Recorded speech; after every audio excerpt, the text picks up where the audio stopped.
Hello everyone and welcome to round 5 of the SMS-R Championship by ESL. We're here at Catalunya and as you can see we're in qualifying at the moment. There's 5 minutes to go. Qualifying's been increased to 15 minutes. That was done in the last round, but of course I wasn't at the last round.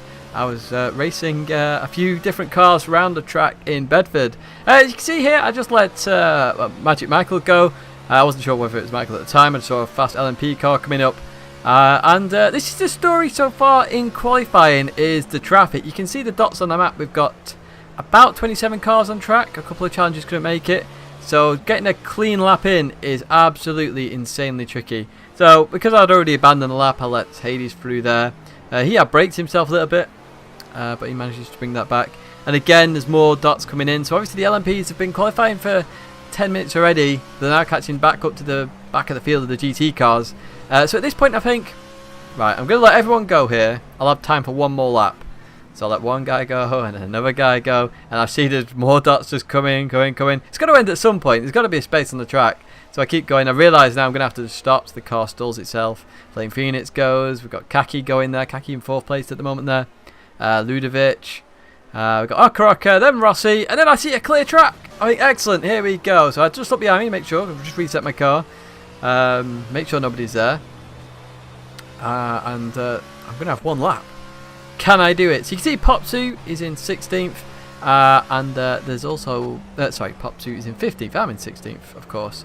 And Vernux is in front of him. And I just have a look at the times. I see I'm that far away. You can see on the left on the map. I'm that far away. So I'm off on my time.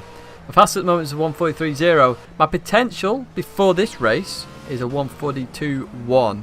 Now, believe it or not, I've actually gone much quicker than what I do in this race. And I'm going to bring you a hot lap of that on another video. Because that was obviously the ESL Go 4 Cup. That was the day after this. So I managed to do the same combo twice, which is kind of nice, you know. It means I've already practiced for it for a change. But here we go with my qualifying lap. Am I going to do this? Let's have a look. So we race down towards the first corner. If the brake boards have gone, you've got some dots here. 1, 2, 3. Just after the third one, you're going to brake. Down to second gear, turn it in very nicely. You want to upshift to third earlier than I do here. Stops oversteer there, and then you want to come in. You're going to have to let off a little bit here, get on the inside. I just missed the apex slightly there, so it forces me out wide. This isn't going to be my best sector, but I'm still up on my time. As we head towards the end of this sector, I get a 27.7. Best is a 27.5. Through this right-hander, you want to stay as tight as you possibly can. LP cars, when they're overtaking, can go around the outside there. There's a little black mark on the track. I use that to brake as we go into this left-hander. You want to carry as much speed as you can through that corner. The tighter you get, the more speed you can keep, and it means you get a quicker exit. I've just lost a little bit of time in that corner, though, as we come to this left-hander. This one's quite tricky there. Don't go too far over that curb, otherwise you'll go flying. And as we come up here, you don't actually want to go up to... you don't want to go up to 4th, you actually want to be in 3rd here. As you can see, I've run a little bit too wide there, but I do maintain enough speed to carry on through the corner as we head down here. The 100 metre board is where you want to brake. 38.7, a pretty solid middle sector there. You can get a 0.6 though. So we continue on, so we're 3-4 attempts up. So at the moment we are on for our pole position in GT3, but can we do it? So we leave this corner, be careful on the left, that green stuff will chuck you out. We come into this right-hander. We now prepare ourselves for the chicane, brake just before the shadow, into the left, and try and straddle the curbs through. There we go. Accelerate out. We're 4 attempts. We're 5 attempts up on our lap time. Nearly 6 attempts up as we head towards the line. This is going to be the pole lap. You can see I've dropped down 17th. As we cross the line, we get that pole position in GT3 class. 1:42.5. You can see I'm happy there in the bottom left. A 1 lap qualifier there, and we managed to do it and get that pole position. So let's go for the race. And here we go with the race, and there's a bit of a feature with this race. There's a bit of lag once again. You can see people shooting all over the place. I managed to avoid some of that as we head towards the first corner. So a couple of LMP cars dropped behind me as I say, head towards the first corner. So I've got to be careful here. As you can see behind, you've got Okaroka and 3 GT3 cars, but 4 into 1 does it go. Okaroka gets hit off there. Really unfortunate for Okaroka. 3 of them still get round there, luckily, and Okaroka gets a penalty as well. Really unfortunate for him. So now I'm just concentrating now. I know there's some LMP cars behind, but I've got Rossi separating those for me so I can carry on. Up ahead, you can see more laggy cars forcing people off. I'm going to talk about the lag a little bit later on. So we're actually overtaking LMP cars at the moment, which is kind of nice, but even so. Tommy Kilos to the left-hand side. As I mentioned earlier, LMP cars go to the inside. I know that Hades is also going to go for that move, so I just let him have that space there and carry on. I'm not going to lose too much speed there. A couple of tenths, but at least that's a 5. So you can see it's having a big effect here. It's coming to the left-hander. Sonic was one of the key people having lag in this race. I believe he was on 3G. Not really the best, really, for racing. But fortunately, it didn't affect me there, so I continue on. Weirdly, other people in the lobby had issues with lag. So if you look on the map quickly, on the top left, you're going to see a teleporting car in a second. Bang, there you go. That actually wiped out Isaac. So you can see Isaac there waiting. And I believe that might have been Ludovic. So they were the 2 people lagging for me. There was actually a 3rd person lagging. I'm a bit worried here that Kaki was going to let me go by. I didn't want that. But he fortunately carries on. He was just letting his teammate by. There was a 3rd person lagging, which is EOL, but not for everybody, which is kind of weird. So I think the lobby may have been adjusting itself a little bit and affecting other people in different ways. Fortunately, my internet was fine. Although my ping was red, so you can see the number was around 200 on all the guys. When I went into the lobby in qualifying, I made sure that it wasn't anywhere over 300 because that way I can't really race. But 200, that was fine. Everyone was stable. We carry on. You can see Okoroka is now recovering, so I just let Okoroka by on the left-hand side. We'll talk about Okoroka a little bit later on because he goes to have a cracking race. You can see my ping to Okoroka, 175. The actual ping has started to drop quite massively now, so the lobby is beginning to sort itself out. I believe that's because Sonic has retired.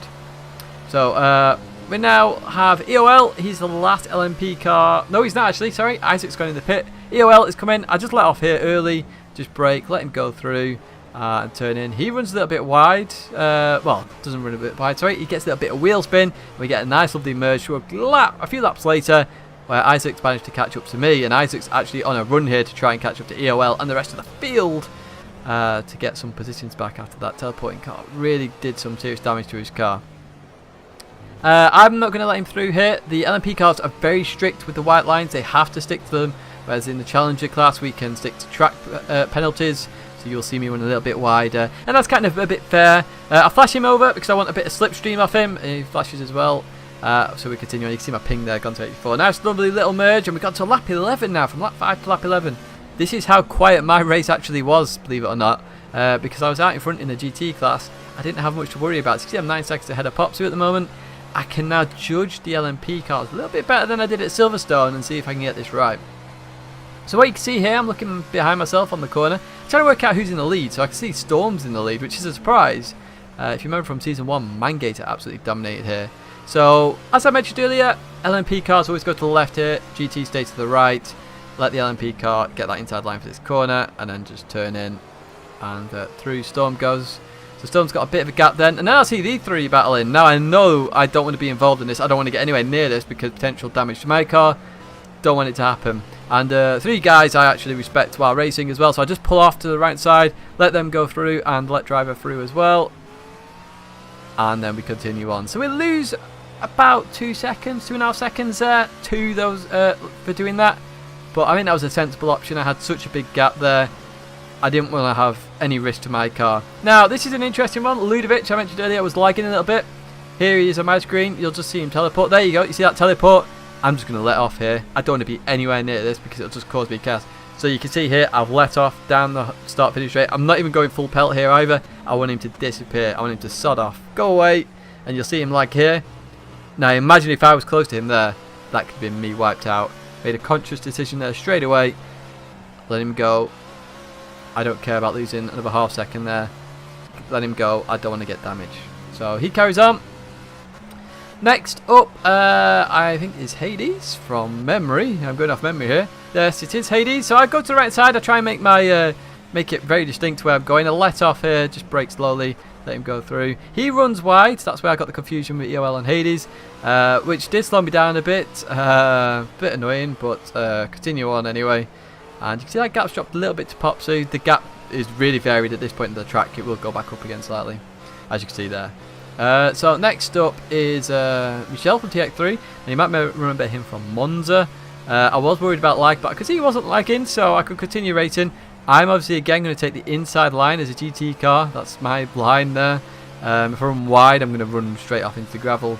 So he goes around the outside. And look who it is behind Michelle. Unbelievably, Okaraka has caught up. And Okaraka is my driver of the day on this by a mile. I know I've nicked that little driver of the day from Troll Vision and anyone else who streams, but oh my word, Okaraka was on form here. He's built up loads of positions. I think we saw him when he was 11th. So he's done really well here. I get way out of his way there because I really want him to just get 7th, to be honest. He was doing awesome. Flame Phoenix makes his position there very clear straight away. Well played, Phoenix. I come straight over then and just brake, and we continue on. So next up, is it Khaki, perhaps? Yes, it is Khaki. I do know this from memory, which is pretty good, to be honest, but I kind of remember these things. So I know Khaki's a good driver, right? So I know at this point already that he might try and take me in the chicane. He's going very quick, so I try and dart to the right, to not lose a lot of time, and then come to the left, and that seems to work quite nice there. So Khaki gets through, I get through, we carry on. And then next up is Tommy Kilos. We're on the straight, it's very easy for him, he can just go by. It did worry a little bit because he got quite close to me, but obviously he's just maximising the slipstream there. Through he goes, I flash him over, and that's just so I get a bit more slipstream, and we can both continue on racing. So most of the LMP field now has passed me, apart from 2 people, I believe. Popsu's gained a bit on me there, but I'll pull it away again. So I'm controlling the pace at this point in my GT3 car. I'm not in any rush at all. Next up is Isaac. Unbelievably, Isaac's been on form. He caught up 15 seconds to EOL, and I just want to let him through straight away, see if he could get a few more positions. So I just back way off. I'm like, go on, Isaac, go, go, go, go, go, go. He flashes me to say thank you there, very kind, but I just wanted him to go. So happy he was pushing there. Unfortunate for Isaac with a teleporting car though. I was really good for him. He didn't even realise, he thought he hit an invisible wall, but I mentioned it, and then on stream I think it just catched it just. But now we've got one last LMP car. And you see my potential down there. I said it was a 142.1. You can see that down there on the bottom left as well. And I was doing quick laps throughout the race, as you'll see in a second. So with EOL, I can see he's not catching me that quick, so I'm just going to finish the entire last sector basically, and then he can overtake me on the straight. Again, as I say, the GT cars can abuse track limits a little bit more. I always count curb as track, whereas some people it's white line and such. I think it depends on the corner personally. But the LMP cars have to stick within the white lines, whereas we are track penalties only. So it's actually quicker for me to do the chicane. Through EOL goes. And I did flash him over to come back over, but he doesn't want to come over. So unless he's seeing issues with Likey cars as well, he doesn't come over. But that's it for the LMP field. And here we go with the final lap. So as I say, there's not much action with the GT3 field because I was miles ahead. And even in the ESL Go 4, I was miles ahead. You saw that I ran a bit too wide on that right-hander. So I was going for a fast lap. So you can see a 27.6 first set to that. That's really fast. I literally hit the gravel and then I thought, oh, I'll just continue on anyway. You see some people aren't too happy. There's been a few incidents here and there. But I was happy. I literally had a fairly clean race. I avoided all the chaos and the laggy cars, even though I had a red ping to begin with, 200. So I come through the last chicane. I'm feeling happy at this point. You can see I was on for a pretty quick lap, you know. I'm still on equaling my fastest. We head towards the start-finish line. Happy as anything, flashing our lights, and that's another win in GT3. And we catch up on some of the points we missed last week. And there you can see the fastest lap. So driver 1 got the fastest lap in LMP, just then Storm. And then down on my side, it's 142.5 there. Last lap was 142.6. Nobody was really anywhere close, which is kind of nice. I kind of like that. But that's it for now for the SMS-R Championship. Next week is Road America. There's another video there if you want to watch that. Feel free to subscribe. But that's it for now, and I'll see you in the next video.